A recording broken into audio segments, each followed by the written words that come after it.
علماء اہل حدیث سے ایک مناظرہ طے ہو گیا بلواڑے میں. چھوٹی سی وہاں جماعت تھی. ایک مولوی صاحب تھے، وہ ہر جگہ کہتے پیتے تھے کہ سورہ فاتحہ کے بغیر نماز نہیں ہوتی، سورہ فاتحہ کے بغیر نماز نہیں ہوتی. ہمارے مریدین نے ہم سے پوچھا، حضرت یہ کیا ماجرا؟ میں نے کہا بھائی سورہ فاتحہ کا پڑھنا حرام،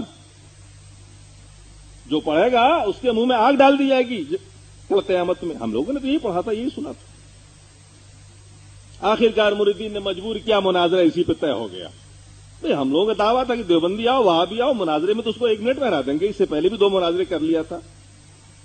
مناظرہ طے ہو گیا. 2 مولانا بلائے گئے بستی سے، قرات خلف امام پہ مناظرہ طے ہوا، شروع ہوا. میں نے انہی میں سے ایک مولانا کو کھڑا کیا، مولانا اٹھیے حضرت تلاوت کریے، اذا قرئ القرآن فاستمعوا له وانصتوا. تلاوت کی. میں نے کہا ترجمہ کریے.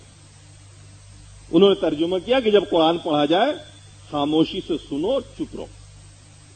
میں نے کہا دیکھیے یہ اللہ کا حکم ہے، سارے جنتا کو بتایا میں نے، یہ اللہ کا حکم ہے. اللہ اگر صرف اتنا فرما دیتا کہ خاموش رہو تو بھی بات ہو جاتی، کیونکہ فاعل واحد سے ایک وقت میں ایک ہی فعل سرزد ہوتا ہے. یعنی آپ ایک وقت ہم کو جب دیکھتے ہیں تو سن نہیں رہے ہوتے ہیں، اور جب سنتے ہیں تو دیکھتے نہیں ہیں. دماغ ہے ایک، طاقتیں ہیں 5 علم کے، لیکن یہ ساری چیزیں ٹرانسمٹ کرتی ہے دماغ کو، پھر دماغ فیصلہ کرتا. تو یہ منطق کا قاعدہ کلیہ ہے کہ فاعل واحد سے ایک ہی فعل سرزد ہوگا. اللہ نے فرمایا چپ رہو.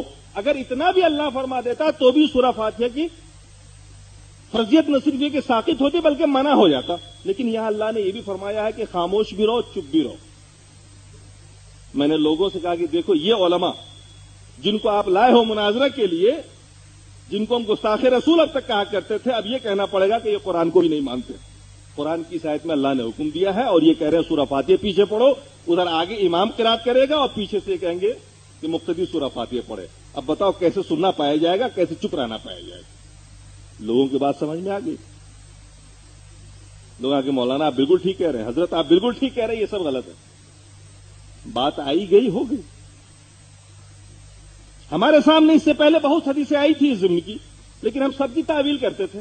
جو تعویل نے کی انفراد پر محمول کرتے تھے.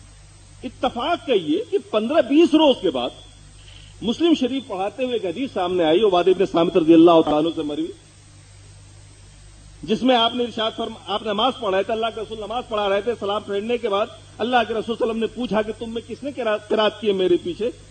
آپ نے عرض کیا عبادہ ابن صامت نے، یا رسول اللہ میں نے. اللہ کے رسول نے جواب میں ارشاد فرمایا کہ سورہ فاتحہ کے علاوہ کچھ مت پڑھا کرو، کیونکہ اس شخص کی نماز نہیں ہوگی جو سورہ فاتحہ نہیں پڑھتا.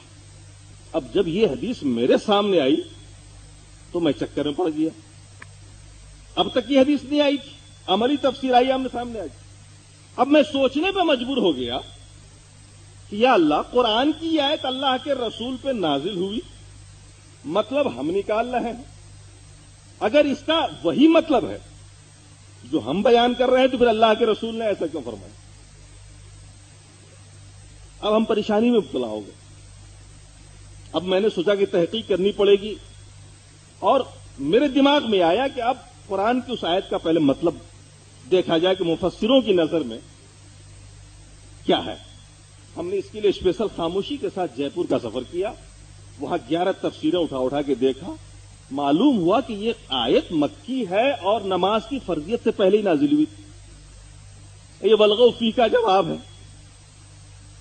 جو کفار مکہ نے مشورہ کیا، میٹنگ کی کہ جب محمد قرآن پڑھے تم لوگ شور مچاؤ، والغوا فیہ، شور مچاؤ تاکہ تم کامیاب ہو جاؤ، ان کی بات دوسرے نہ سن سکے.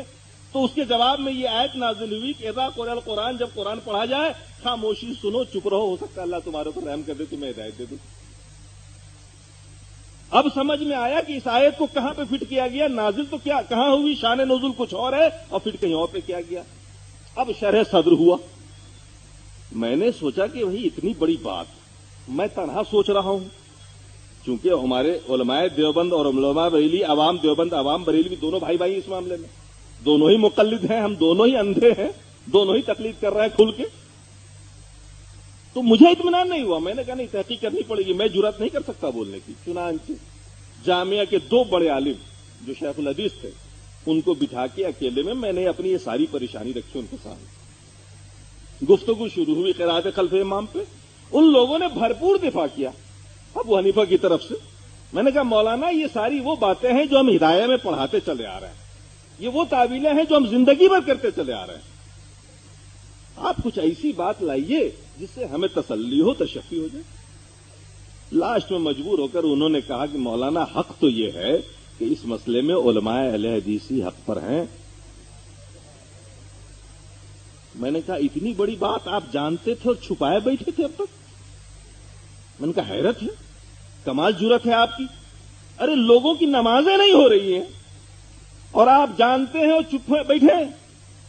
میری 15 دن میں کیا حالت ہو رہی وہ میں جان رہا ہوں. کہنے لگے کیا کیجئے گا, اب اس بات کو بولیے گا تو عوام میں بڑا اختلاف ہوگا. ہندوستان کے عوام میں ویسے ہی بہت بڑا اختلاف چلا آ رہا ہے, پہلے سے ٹکڑوں میں بٹے ہوئے ہیں. اگر اس مسئلے کو بازار میں لا دیا گیا تو پھر نیا اختلاف شروع ہو جائے گا. میں نے کہا ایسی بات ہے تو میں آپ کو ایک ایسا راستہ بتا دیتا ہوں کہ ایسا اتحاد ہوگا کہ ہندوستان نے کبھی ایسا اتحاد دیکھا نہیں ہوگا مسلمانوں میں. کہنے لگے کیا؟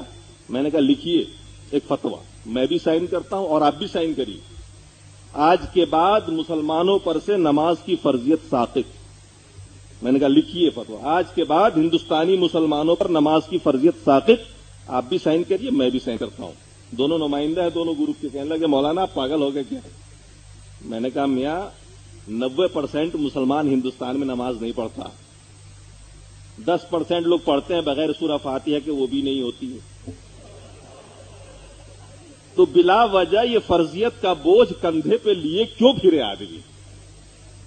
90% تو ویسے ہی نہیں پڑھتے ہیں, 10% بغیر سورہ فاتحہ کا پڑھتا ہے, یہ اہل حدیث ہے.